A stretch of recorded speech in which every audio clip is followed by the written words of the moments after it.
The Journey from Platform 9 3/4. Harry's last month with the Dursleys wasn't fun.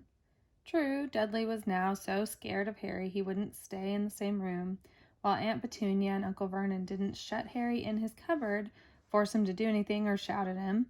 In fact, they didn't speak to him at all. Half terrified, half furious, they acted as though any chair with Harry in it were empty. Although this was an improvement in many ways, it did become a bit depressing after a while. Harry kept to his room with his new owl company. He had decided to call her Hedwig, a name he had found in a history of magic. His school books were very interesting. He lay on his bed reading late into the night, Hedwig swooping in and out of the window as she pleased. It was lucky that Aunt Petunia didn't come in to vacuum anymore, because Hedwig kept bringing back dead mice. Every night before he went to sleep, Harry ticked off another day on the piece of paper he had pinned to the wall, counting down to September the 1st. On the last day of August, he thought he'd better speak to his aunt and uncle about getting to King's Cross Station the next day, so he went down to the living room where they were watching a quiz show on television. He cleared his throat to let them know he was there, and Dudley screamed and ran from the room. Uncle Vernon? Uncle Vernon grunted to show he was listening. I need to be at King's Cross tomorrow to go to Hogwarts. Uncle Vernon grunted again. Would it be all right if you gave me a lift? Grunt. Harry supposed that meant yes. Thank you. He was about to go back upstairs when Uncle Vernon actually spoke. Funny way to get to a wizard's school, the train. Magic carpets all got punctures, have they? Harry didn't say anything. Where is the school anyway? I don't know, said Harry, realizing this for the first time.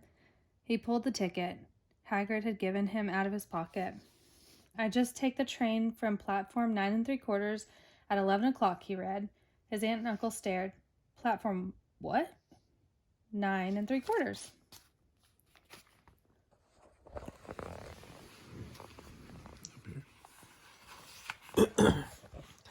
Don't talk rubbish, said Uncle Vernon. There is no platform 9 3/4. It's on my ticket. Barking, said Uncle Vernon, howling mad, the lot of them. You'll see. You just wait, all right? We'll take you to King's Cross. We're going up to London tomorrow anyway, or I wouldn't bother. Why are you going to London? Harry asked, trying to keep things friendly. Taking Dudley to the hospital, growled Uncle Vernon. Got to have that ruddy tail removed before he goes to Smeltings. Harry woke at 5 o'clock the next morning and was too excited and nervous to go back to sleep. He got up and pulled on his jeans because he didn't want to walk to the station in his wizard robes. He'd change on the train. He checked his Hogwarts list yet again to make sure he had everything he needed, saw that Hedwig was shut safely in her cage, and then paced the room, waiting for the Dursleys to get up. 2 hours later, Harry's huge, heavy trunk had been loaded into the Dursleys' car. Aunt Petunia had talked Dudley into sitting next to Harry, and they had set off. They reached King's Cross at 10:30. Uncle Vernon dumped Harry's trunk onto a cart and wheeled it into the station for him. Harry thought it was strangely kind until Uncle Vernon stopped dead, facing the platforms with a nasty grin on his face. Well, there you are, boy. Platform 9, platform 10. Your platform should be somewhere in the middle, but they don't seem to have built it yet, do they? He was quite right, of course. There was a big plastic number 9 over one platform and a big plastic number 10 over the next to it, and in the middle, nothing at all. Have a good term, said Uncle Vernon with an even nastier smile. He left without another word. Harry turned and saw the Dursleys drive away. All three of them were laughing. Harry's mouth went rather dry. What on earth was he going to do? He was starting to attract a lot of funny looks because of Hedwig. He'd have to ask someone. He stopped a passing guard, but didn't dare mention platform 9 3/4.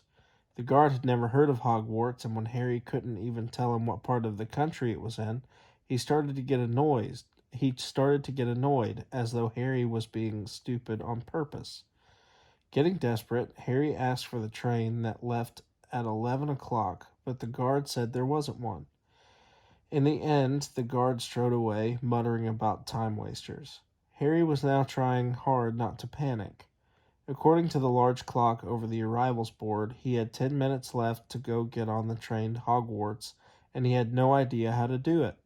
He was stranded in the middle of a station with a trunk he could hardly lift, a pocket full of wizard money, and a large owl. Hagrid must have forgotten to tell him something you had to do, like tapping the third brick on the left to get into Diagon Alley.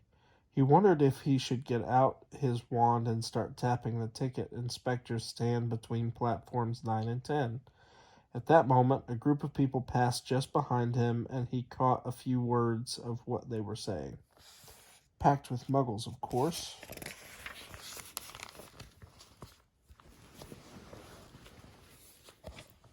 Harry swung around. The speaker was a plump woman who was talking to 4 boys, all with flaming red hair. Each of them was pushing a trunk like Harry's in front of him, and they had an owl. Heart hammering, Harry pushed his cart after them. They stopped, and so did he, just near enough to hear what they were saying. "Now, what's the platform number?" said the boy's mother. 9 3/4, piped a small girl, also red-headed, who was holding her hand. "Mum, can't I go?" "You're not old enough. Ginny, now be quiet." "All right, Percy, you go first." What looked like the oldest boy marched toward platforms 9 and 10. Harry watched, careful not to blink in case he missed it.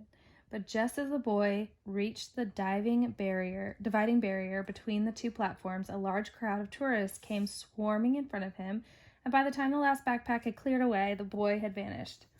"Fred, you next," the plump woman said. "I'm not Fred, I'm George," said the boy. "Honestly, woman, you call yourself our mother. Can't you tell I'm George?" "Sorry, George dear. Only joking. I'm Fred," said the boy, and off he went. His twin called after him to hurry up, and he must have done so because a second later he had gone. But how had he done it? Now the 3rd brother was walking briskly toward the barrier. He was almost there, and then quite suddenly he wasn't anywhere. There was nothing else for it. "Excuse me," Harry said to the plump woman. "Hello, dear," she said. "First time at Hogwarts?" Ron's new too. She pointed at the last and youngest of her sons. He was tall and gangly, with freckles, big hands and feet, and a long nose. "Yes," said Harry. The thing is, I don't know how to get onto the platform," she said kindly, and Harry nodded. "Not to worry," she said. "All you have to do is walk straight at the barrier between platforms 9 and 10. Don't stop, and don't be scared you'll crash into it. That's very important. Best do it at a bit of a run if you're nervous. Go on, go now before Ron." Okay," said Harry. He pushed his trolley around and stared at the barrier. It looked very solid. He started to walk toward it. People jostled him on their way to platforms 9 and 10.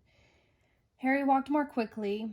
He was going to smash right into that barrier, and then he'd be in trouble. Leaning forward on his cart, he broke into a heavy run. The barrier was coming nearer and nearer. He wouldn't be able to stop. The cart was out of control. He was a foot away. He closed his eyes, ready for the crash. It didn't come. He kept on running. He opened his eyes. A scarlet steam engine was waiting next to a platform packed with people. A sign overhead said Hogwarts Express, 11 o'clock. Harry looked behind him and saw a wrought iron archway where the barrier had been, with the words platform 9 3/4 on it. He'd done it.